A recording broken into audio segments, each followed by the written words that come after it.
2022 ও 2024 সালে দেশের নারী ফুটবল ইতিহাসে ব্যাক টু ব্যাক দক্ষিণ এশিয়ার শ্রেষ্ঠত্বের আসর সাফ চ্যাম্পিয়নশিপের শিরোপা জয় করে ফিরেছিল বাংলাদেশ। সাবিনা কৃষ্ণা ঋতুপর্ণাদের হিমালয় জয় করে ফিরে আসার পর ছাদখোলা বাসে রাজস্বিক সংবর্ধনা দেশের নারী ফুটবলে যোগ করেছিল ভিন্ন মাত্রা। এবার হ্যাট্রিক শিরোপার সুযোগ লাল সবুজের সামনে। আগামী 25 মে ভারতের গোয়ায় শুরু হবে 6 দল নিয়ে এবারের আসর।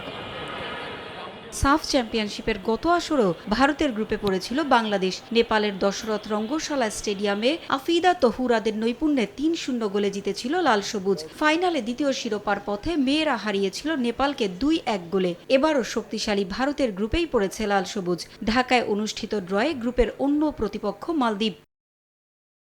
এছাড়াও এই গ্রুপে আছে শ্রীলঙ্কা, নেপাল ও ভুটান। দুই গ্রুপের চ্যাম্পিয়ন ও রানার্স আপ দল যাবে সেমিফাইনালে। এরপর হবে ফাইনাল। 28 মে মালদ্বীপের বিপক্ষে ম্যাচ দিয়ে গ্রুপ পর্বের পথ চলা শুরু করবে বাংলাদেশ। নিজেদের দ্বিতীয় ও শেষ ম্যাচে 31 মে আফিদারা মুখোমুখি হবে ভারতের। দুটি সেমিফাইনাল অনুষ্ঠিত হবে 3 জুন। শিরোপার লড়াই 6 জুন।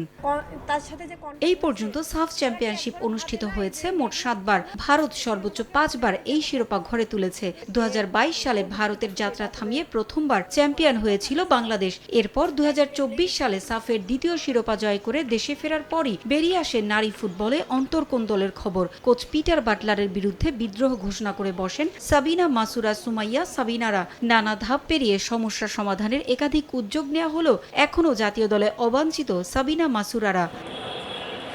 নিরাপত্তা ইস্যুতে ফেব্রুয়ারিতে ভারতে টি-20 বিশ্বকাপ খেলতে যায়নি বাংলাদেশ জাতীয় ক্রিকেট দল। তবে ভারতের সঙ্গে আগের যে সম্পর্ক এখন কিছুটা স্বাভাবিক হয় নারী দলের ভারত সফর নিয়ে কোনো অনিশ্চয়তা নেই। হ্যাট্রিক শিরোপার মিশনে বাংলাদেশ চট্টগ্রামের কোরিয়ান ইপিজেটে অনুশীলন শুরু করবে। এছাড়াও থাইল্যান্ডে কন্ডিশনিং ক্যাম্প ও ম্যাচ খেলার কথা রয়েছে আফিদাদের। পারভিন আক্তার, সময় সংবাদ।